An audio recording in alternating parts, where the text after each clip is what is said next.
13 heures à sonner, mesdames et messieurs, bonjour et bienvenue dans ce journal au sommaire.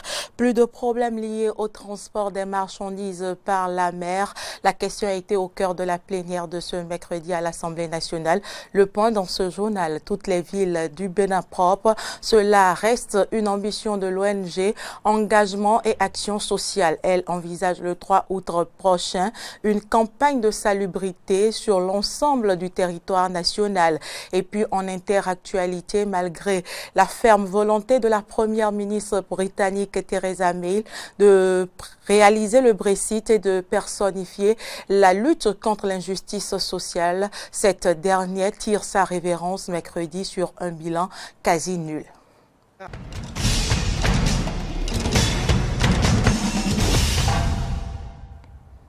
Merci pour l'attention. Les députés à l'Assemblée nationale ont récemment autorisé le gouvernement béninois à ratifier la Convention des Nations unies sur le contrat de transport de marchandises effectué entièrement ou partiellement par la mer. Un arsenal juridique qui vient donc renforcer deux anciennes conventions en vue de faciliter les transports des marchandises par la mer. Le ministre en charge des infrastructures et des transports, Alassane Seydou, face à la représentation nationale, a éclairé l'opinion des députés sur les avantages que cette nouvelle convention apporte au port à travers le monde. Reportage. De Hambourg de 1978. Mais il s'agit là de deux instruments juridiques pour la même matière. Ça pose des problèmes d'incohérence. Ça pose aussi des problèmes d'interprétation. Ça, c'est la première raison. C'est donc mieux d'aller à un instrument juridique unique qui doit concilier les deux précédents. Le second avantage, c'est que cette convention prend en compte les innovations qui sont intervenues dans le secteur des transports, à savoir le transport multimodal. On a parlé du transport entièrement par mer, entièrement ou partiellement par mer. Aujourd'hui, nous avons des ports secs. Si un importateur nigérien commande des produits et dit qu'il veut recevoir son produit à Parakou, le transport maritime apporte le produit à Cotonou, mais de Cotonou à Parakou, c'est par voie terrestre. C'est ça le transport multimodal. Ça associe à la fois le transport maritime et le transport terrestre. C'est des évolutions qui sont intervenues. Les documents électroniques de transport, aujourd'hui, c'est une réalité. Ce n'était pas une réalité avant. Cette convention prend en compte ces nouveaux éléments. Spécialement pour le Bénin, cette convention des Nations Unies va révolutionner le port autonome de Cotonou qui aura désormais la confiance des grands navires, suivant les précisions du ministre Alassane Seydou au micro de Amen Didier Rounkwenouji et de Romaric Devoshi. C'est une convention qui précise les responsabilités de chaque acteur, les droits et devoirs de chaque acteur. En cas de contentieux, si la mise en œuvre venait à être une réalité, en cas de contentieux, pour dénouer, c'est très simple. On se réfère à l'instrument juridique. Alors, nous n'avons pas d'amateurs. Ils nous viennent d'ailleurs. Les amateurs préfèrent venir dans des pays où, en cas de contentieux, il y a des éléments de référence. Parce que le transport maritime, par nature, est un transport contentieux. Les contentieux ne manquent jamais. Soit c'est au moment du transport, soit c'est des dommages qui sont subis, ou alors c'est la livraison qui n'est pas faite à temps. Il y a toujours des problèmes. Mais il faut avoir des instruments juridiques auxquels il faut se référer. Par rapport aux autres ports, si nous ratifions cette convention, nous rassurons les amateurs. Donc ils seront plus à l'aise lorsqu'ils choisissent le port de Cotonou. Ça peut les amener à préférer le port de Cotonou à d'autres ports. C'est le port de Cotonou qui dessert beaucoup de pays, et enfin près de 4 pays de l'internat, notamment le Burkina, le Mali, le Niger, le Tchad, un peu aussi le nord du Nigeria. Donc c'est un port vraiment de transit. Le Conseil des ministres s'est réuni ce mercredi sous la présidence du chef de l'État, Patrice Athanase Guillaume Talon. Au cours de ce rendez-vous, le gouvernement a décidé de l'adoption du décret portant statut particulier des corps des personnels praticiens hospitalo-universitaires, de l'approbation de statut et nomination des membres du conseil d'administration de l'Institut national des recherches agricoles du Bénin, INRAB. Il a par ailleurs décidé de lancer le processus de dématérialisation de l'état civil. Je vous invite à suivre un extrait du compte rendu du Conseil fait par le ministre Oswald Omeki. Il est au micro de Loris Freddy Davor et de Fréjus Fiossi. Adoption du décret portant statut particulier des corps des personnels praticiens hospitalo-universitaires. Cette catégorie de personnel enseignant des universités publiques du Bénin assure à la fois une mission d'enseignement-recherche et une mission de soins dans les hôpitaux. Or, le décret numéro 2010-024 du 15 février 2010 portant statut particulier du corps des personnels praticiens hospitalo-universitaires ne prend en compte en ce qui les concerne ni la charge de travail, ni les avantages spécifiques de la fonction hospitalière, lesquels devraient être intégrés dans la détermination de la pension de retraite des intéressés.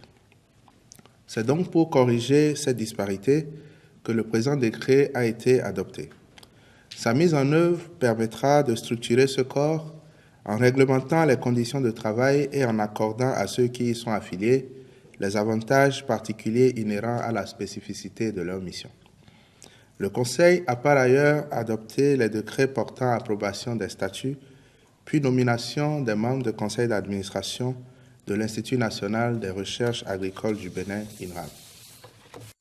Au titre des communications, compte rendu du recensement des actes de naissance sans souche et dématérialisation de l'état civil. L'opération de recensement s'est déroulée du 2 au 17 juillet 2019 sur toute l'étendue du territoire national et a permis l'enregistrement de 400 275 actes de naissance dépourvus de souche. Une telle performance, qui prend exclusivement en compte les détenteurs du récépissé RAVIP, atteste bien de la pertinence de l'opération et de la nécessité de moderniser notre état civil pour le sécuriser. Pour rappel, le recensement administratif à vocation d'identification de la population RAVIP, organisé en 2017-2018, a permis d'enrôler 10 354 000 personnes, soit 93% de la population béninoise.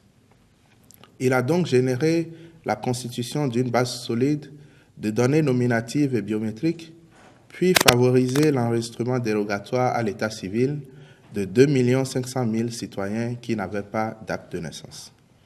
Dans ces conditions, et tenant compte de la complexité de la gestion de l'état civil, il est indiqué de procéder à sa modernisation.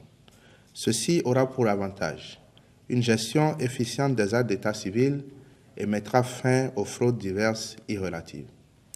À cet effet, le ministre de l'Intérieur et de la Sécurité publique a été instruit d'entreprendre la dématérialisation de l'état civil dans les meilleurs délais. Le bureau des projets de développement, ensemble avec la mairie de la commune d'Abomey-Calavi, a procédé à une cérémonie de remise de matériel au relais communautaire. C'était à la salle du peuple de la commune d'Abomey-Calavi. Plus de précisions dans ce reportage de Fontenelle Ressou, Romaric Devouchi et d'Aristide Setti. Le projet Paquet d'intervention à haut impact au niveau communautaire, PICOM, en collaboration avec la mairie de la commune d'Abomey-Calavi, a procédé à la cérémonie de remise d'équipements au relais communautaire dans le but de dynamiser le développement sanitaire de la dite commune. Le coordonnateur national du Bureau de projets de développement et des œuvres sociales, PUPDOS ONG, qui pilote le projet, rappelle l'objectif principal de la remise de ces kits. Nous sommes là ce matin pour remettre des caisses en bois et 120 caisses et 80 poubelles pour sécuriser les équipements et les déchets biomédicaux que pourrait engendrer l'exercice des activités relais. Le premier adjoint au maire de la commune d'Abomey-Calavi, pour sa part, a précisé les efforts fournis par les autorités à divers niveaux dans le cadre du projet PICOM. Je nous félicite du rôle ô combien prépondérant joué par les différents acteurs que je remercie au passage. Je pense, pour ainsi dire, aux partenaires techniques et financiers USAID, dont le bras opérationnel ici au Bénin est BUPDOS ONG. Je pense également au gouvernement béninois à travers le ministère de la Santé, la direction départementale de la santé, la zone sanitaire, etc. Rodrigue Koum, médecin coordonnateur de la zone sanitaire d'Abomey-Calavi-Soava, a profité de cette occasion pour présenter le bilan au niveau des indicateurs de santé et les différentes démarches menées pour le bien-être de la population. Grâce à la mise en œuvre de ces interventions au niveau communautaire, monsieur le maire et votre délégation, dans la commune d'Abomey-Calavi, on note une amélioration progressive des indicateurs de santé dans la commune d'Abomey-Calavi, comme l'attestent les différentes enquêtes que nous réalisons sur le terrain, les revues de performance et le monitoring semestriel que nous faisons au sein de la zone sanitaire. Les récipiendaires ont donc promis faire bon usage des matériels reçus. Le 3 août prochain, l'ensemble du territoire béninois va abriter une campagne de salubrité nationale. Elle est une initiative de l'ONG Engagement et Action sociale. Pour mieux s'imprégner des tenants et aboutissants d'une telle initiative, Frédéric Espoir Roumambou et Damien Pedro ont rencontré la responsable de l'ONG. Suivez plutôt. Dehors, c'est chez nous et il convient de le garder propre. C'est le message de la campagne de salubrité que se prépare à lancer l'ONG Engagement et Action sociale le 3 août prochain. Sandra Idossou, responsable de la dite ONG, nous parle des objectifs d'une telle campagne. Cette fois-ci, nous sommes partout dans le pays. L'objectif, c'est de réveiller les consciences et de dire à nos populations que ce n'est pas normal que nous vivions sur ces tas d'ordures. Nos quartiers sont jonchés de déchets partout. Dès que nous sortons de chez nous, nous avons des déchets partout. Et donc, notre objectif, c'est de responsabiliser nos populations pour dire, c'est vrai, nos mairies ont leurs responsabilités, l'État central a ses responsabilités, mais nous, en tant que citoyens, nous avons aussi nos responsabilités par rapport à l'insalubrité dans laquelle nous vivons. Pour elle, la salubrité à travers nos villes et campagnes ne doit pas s'arrêter sur des actions éparses, mais doit nous amener à faire appel à nos valeurs traditionnelles. Dans nos valeurs traditionnelles, la propreté fait partie de nos valeurs. Et donc, il faut revenir en arrière pour dire, comme nos grands-parents faisaient, quand ils se réveillaient, nos grands-mamans, on nettoyait devant la maison, on se mettait ensemble pour nettoyer. Et donc, ce que nous demandons le 3 août, c'est où qu'on soit, qu'on sorte de chez soi et qu'on nettoie son quartier. Par ailleurs, la responsable de l'ONG Engagement et Action sociale dira que le fait de rendre propres les espaces publics, nos maisons et autour de nous, c'est le premier gage de la bonne santé.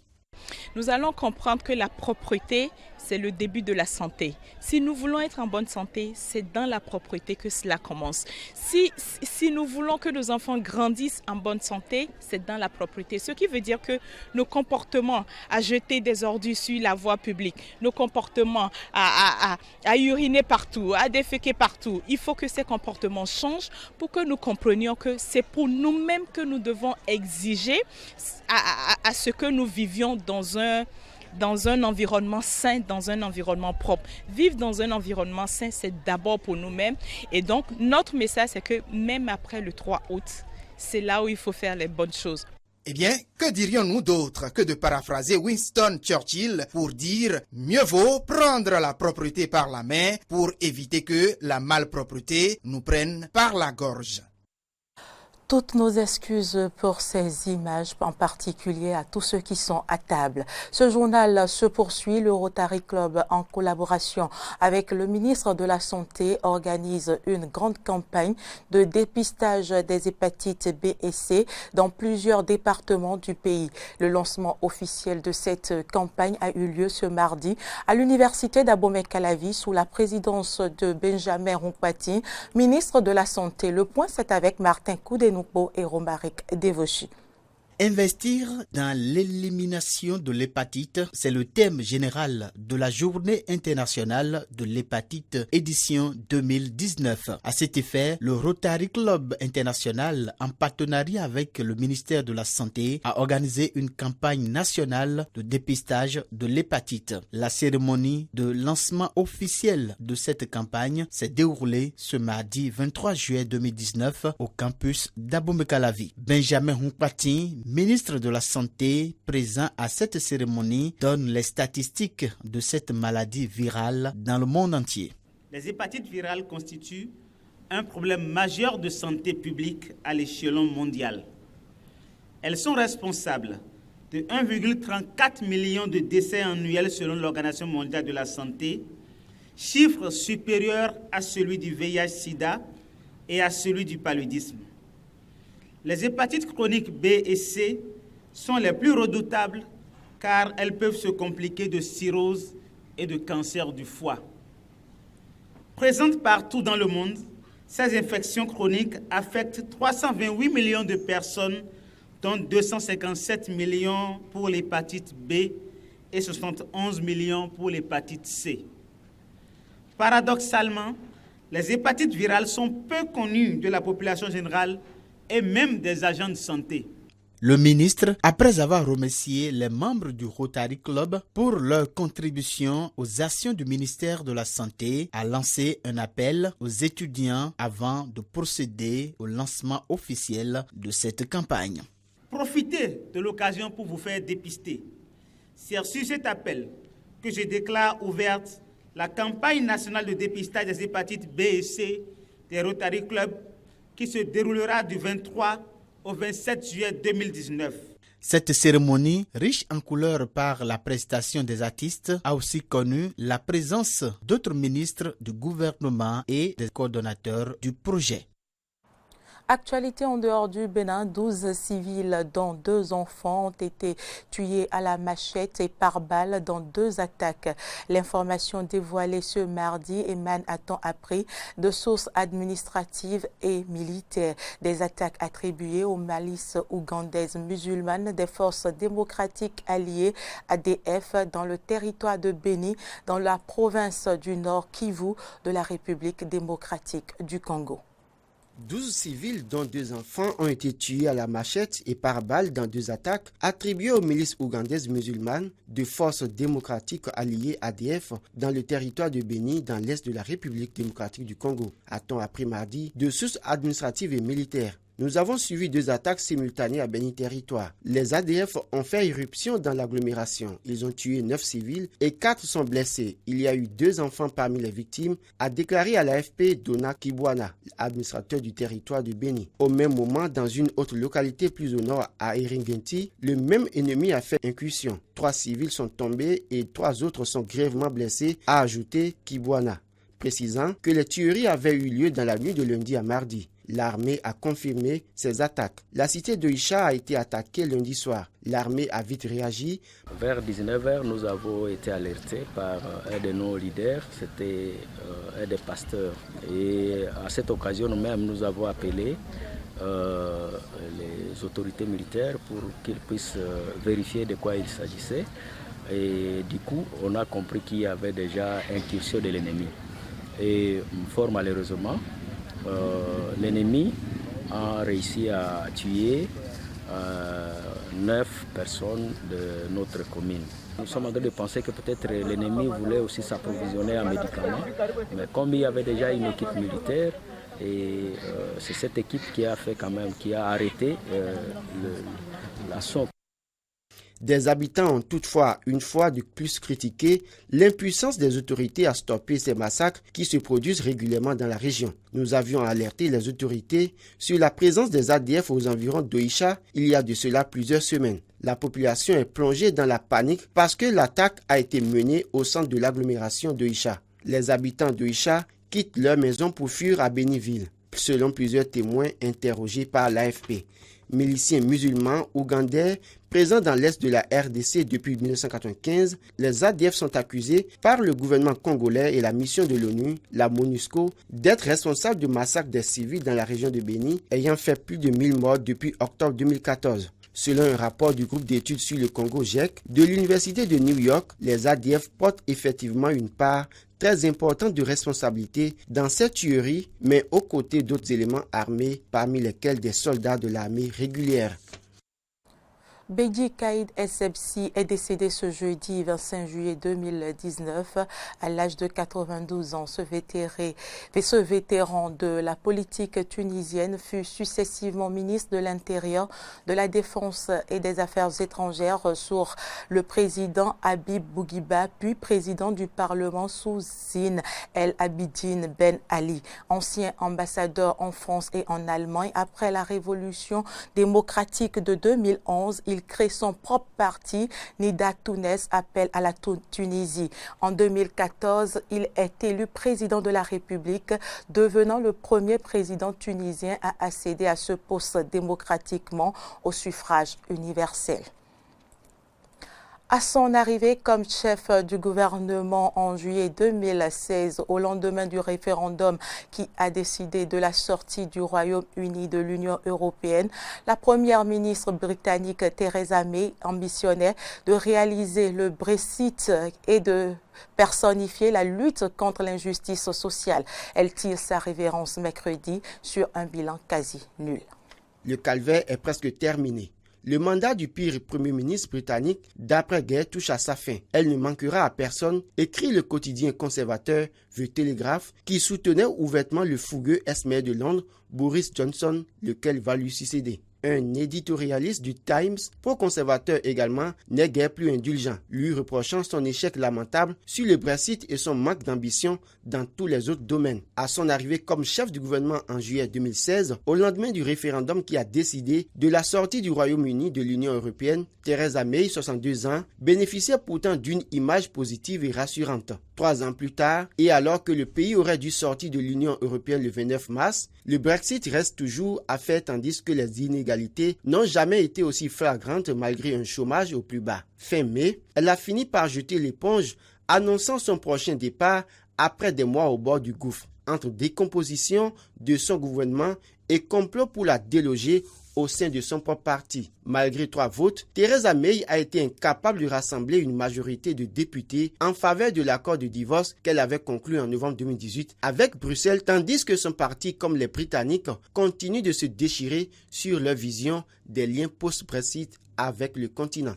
Ce n'est pas faute d'ambition pour cette femme qui, derrière sa timidité apparente, rêvait dès l'adolescence de devenir la première femme chef du gouvernement du Royaume-Uni. Après avoir soutenu David Cameron dans sa conquête du parti en 2005, elle hérite du portefeuille de l'intérieur lorsqu'il arrive à Downing Street en 2010. Elle reste 6 ans à ce poste exposé dans lequel elle s'illustre par sa gestion très ferme de l'immigration et les coupes opérées dans le budget de la police. Son mandat à la tête du gouvernement restera comme l'un des plus courts de l'histoire des premiers ministres britanniques depuis la Deuxième Guerre mondiale. Outre son bilan famélique, les éditorialistes lui reprochent son style froid et mécanique dans l'exercice de cette fonction, l'affublant de surnom Maybot, une contradiction de May, le robot.